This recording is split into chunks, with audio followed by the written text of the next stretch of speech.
नमस्कार, स्वागत है आपका न्यूज 24 पर। मैं आपके साथ पूजा राठौर शर्मा। और चलिए सबसे पहले बात संसद की कार्यवाही को लेकर बता दें आपको कि आज भी संसद में हंगामे के पूरे आसार हैं। मणिपुर के मुद्दे पर राष्ट्रपति से आज विपक्षी दलों के नेता मिलने वाले हैं।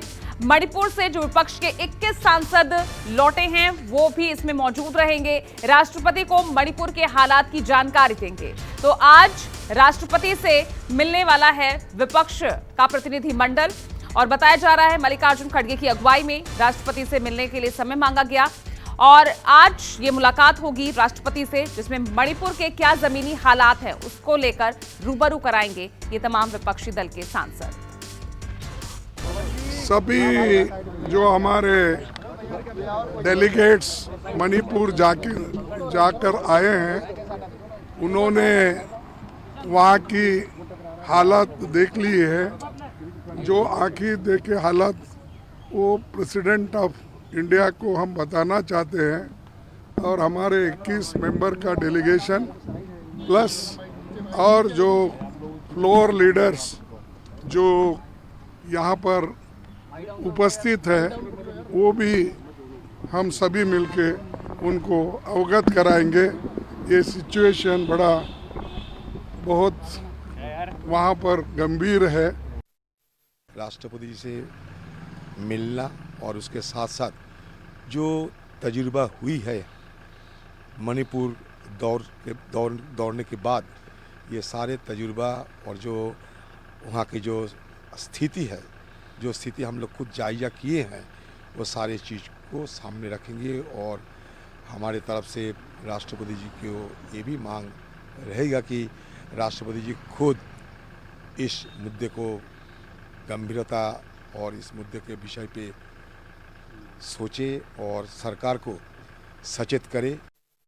सदन में भाग लेने के लिए नहीं आ रहे, चर्चा में भाग लेने के लिए नहीं आ रहे, चर्चा से भाग रहे हैं, बाकी सब कुछ कर रहे हैं। उनको चुना गया है कि संसद में आए, पार्लियामेंट में आए और देश से जुड़े हुए मुद्दों को, जनता से जुड़े हुए मुद्दों को वहां पर उठाएं। लेकिन शायद वो सदन को या पार्लियामेंट को गंभीरता से नहीं लेते और वो किसी भी चर्चा में भाग लेने से कतरा रहे हैं। और चलिए हमारे पॉलिटिकल एडिटर रमन कुमार हमारे साथ जुड़ रहे हैं ज्यादा जानकारी के साथ। रमन, अब समझना चाहेंगे विपक्षी रणनीति क्या होगी और किस वक्त ये डेलीगेशन राष्ट्रपति से मिलने वाला है? देखिए, करीब 25 मिनट के बाद यानी कि 11:30 बजे का टाइम मुकर्रर है राष्ट्रपति से मिलने का और करीब 13 राजनीतिक दलों के 21 सांसद जो कि मणिपुर का दौरा किया था जिन्होंने, वो राष्ट्रपति से मुलाकात करेंगे और राष्ट्रपति को मणिपुर के हालात की जानकारी देंगे। क्योंकि मणिपुर जाने के बाद इन सांसदों ने ये पाया था कि राहत शिविरों में सही तरीके से उन्हें सुविधा नहीं मिल रही है, काफ़ी कमी है, बहुत चीज़ों की कमी है और सरकार की नाकामी को उजागर करने के मकसद से ही राष्ट्रपति से मुलाकात का समय लिया गया है। और राष्ट्रपति से मुलाकात में उन तमाम मुद्दों का जिक्र किया जाएगा जो उन्होंने मणिपुर में देखा, हालात को समझा और वो जानकारी राष्ट्रपति को दी जाएगी कि आखिरकार मणिपुर के हालात क्या है। ठीक है रमन। और दूसरी तरफ, क्योंकि रमन अब सरकार की तरफ से भी ये जानकारी दी गई है या हालांकि अब 8 से 10 अगस्त के बीच चर्चा हो सकती है अविश्वास प्रस्ताव को लेकर, ऐसी खबरें आई। अब आगे किस तरह की रणनीति के साथ विपक्ष अब संसद में जाने की तैयारी कर रहा है? हालांकि संसद की कार्रवाई शुरू हो गई दोनों सदनों की। देखिए, आज मल्लिकार्जुन खड़गे के अगुवाई में विपक्षी दलों के नेताओं की बैठक हुई और बैठक में ये फैसला हुआ कि आज दिल्ली से जुड़ा बिल जो है लोकसभा में पेश किया जाएगा, टेबल किया जाएगा। 2 बजे के आसपास इस पे चर्चा शुरू होगी। पेश तो कर दिया गया है, उस पे चर्चा शुरू होगी। और इस बिल पे चूंकि सरकार के पास पर्याप्त बहुमत है लोकसभा में, इस बिल को पास होने में कोई दिक्कत नहीं आनी चाहिए। राज्यसभा में चूंकि YSRCP जो जगन मोहन रेड्डी की पार्टी है और बीजू जनता दल के 9 सांसद यानी कि 18 सांसदों ने सरकार के समर्थन में सरकार को समर्थन देने का ऐलान किया है, यानी कि बिल के समर्थन में वोटिंग करने का ऐलान किया है। उसके बाद से ये भी तय माना जा रहा है कि राज्यसभा में भी ये बिल आसानी से पास हो जाएगा। हालांकि अरविंद केजरीवाल दिल्ली के मुख्यमंत्री ने कई नेताओं से मुलाकात की थी और मुलाकात में उन्होंने गुजारिश की थी कि इस बिल के विरोध में लगातार वो वोटिंग करें। हालांकि सरकार के पास पर्याप्त बहुमत है और सरकार आश्वस्त है इस बात को लेकर कि लोकसभा और राज्यसभा में दिल्ली से जुड़े बिल को पास करा लिया जाएगा।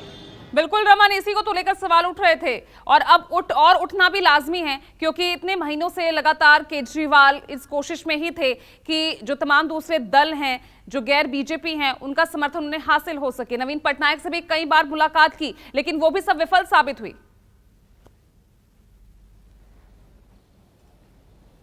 बिल्कुल कह सकते हैं कि बीजू जनता दल ने कल ही ये ऐलान किया है कि वो इस बिल के समर्थन में वोटिंग करेगा और इस बीजू जनता दल के समर्थन में आने के बाद से और वाईएसआरसीपी जो जगनमोहन रेड्डी की पार्टी है उनके इस बिल के समर्थन में आने के बाद सरकार पूरी तरीके से आश्वस्त हो गई है कि इस बिल को राज्यसभा में पास कराने में अब कोई अड़चन नहीं है, कोई दिक्कत नहीं है। हालांकि इससे पहले जब तक इन दोनों राजनीतिक दलों का रुख सामने नहीं आया था उससे पहले लगता था कि हो सकता है कि अरविंद केजरीवाल के मनाने के बाद जो है वो बिल का विरोध कर सकते हैं, लेकिन अब जो है उनका रुख सामने से आ गया है, रुख साफ हो गया है और अब सरकार को कोई दिक्कत लग नहीं रही है। बिल्कुल, तो लग रहा है कि अब रमन की कुछ, क्योंकि अब तक तो विपक्ष की तरफ से बहुत कॉन्फिडेंटली कहा जा रहा था कि राज्यसभा में तो अविश्वास प्रस्ताव गिर ही जाएगा, लेकिन बीजेडी और वाईएसआरसीपी के जाने से अब आंकड़े ही बदल गए हैं। तो ऐसे में क्या कुछ बदलाव विपक्ष की रणनीति में आगे दिखाई दे सकता है? देखिए, जहाँ ये नंबर गेम का खेल है और इस नंबर गेम में सरकार के पास पूरा नंबर है, लोकसभा में पर्याप्त संख्या है, राज्यसभा में वाईएसआरसीपी और बीजू जनता दल के समर्थन में आने के बाद से सरकार के पास पूरा नंबर है। इसीलिए विपक्ष कोई भी रणनीति अख्तियार कर ले, कोई भी रास्ता अख्तियार कर ले, अब विपक्ष के पास नंबर नहीं है और विपक्ष हथियार डालने के अलावा कि विपक्ष के पास कोई चारा बचा नहीं है।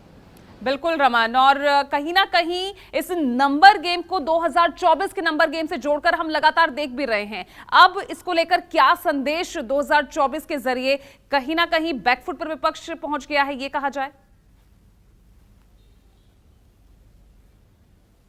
बिल्कुल कह सकते हैं कि विपक्ष बैकफुट पे पहुंच गया और अविश्वास प्रस्ताव जिसकी मांग लगातार की जा रही थी कि अविश्वास प्रस्ताव पे चर्चा जल्द से जल्द शुरू हो, और सरकार ने ये साफ कर दिया है कि 8 तारीख से अविश्वास प्रस्ताव पे चर्चा शुरू होगी और 10 तारीख को प्रधानमंत्री उसका जवाब देंगे। अविश्वास प्रस्ताव का गिरना बिल्कुल तय माना जा रहा है क्योंकि सरकार के पास पर्याप्त संख्या है, सरकार के पास पर्याप्त नंबर है, लेकिन मणिपुर के मुद्दे पर विपक्ष की रणनीति थी कि मणिपुर के मुद्दे पर प्रधानमंत्री अगर नहीं बोलते हैं तो अविश्वास प्रस्ताव के जरिए उनको मणिपुर के मुद्दे पर बोलने पर मजबूर किया जाए, और विपक्ष की रणनीति इस मामले में कारगर साबित हुई है और लगातार सरकार पर दबाव बनाने में विपक्ष सफल रहा है कि वो अविश्वास प्रस्ताव के जरिए प्रधानमंत्री से मणिपुर के मुद्दे पर चर्चा शुरू करवाई जाए। ठीक है रमन, आप लगातार हमारे साथ बने रहिएगा।